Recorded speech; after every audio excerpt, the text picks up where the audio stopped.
Това е последният етап от подготовката.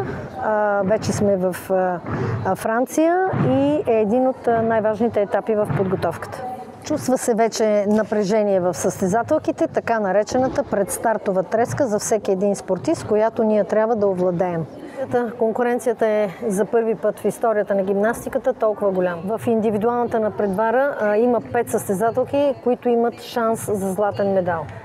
И в ансамбъла също 5-6 отбора имат шансове да спечелят медал. Това ще направи състезанието много интересно.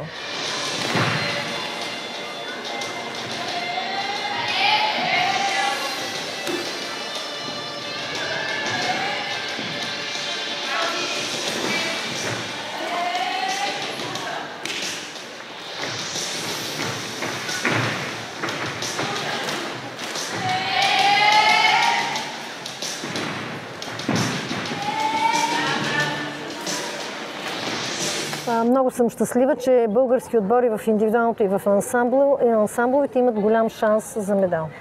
Съчетанията са ни много трудни и рискуваме много с тази трудност, но това е шанса да бъдем едни от най-добрите. Надяваме се момичетата да изиграят по най-добрия начин съчетанията си. Очакваме една много темпераментна и страхотна публика в залата.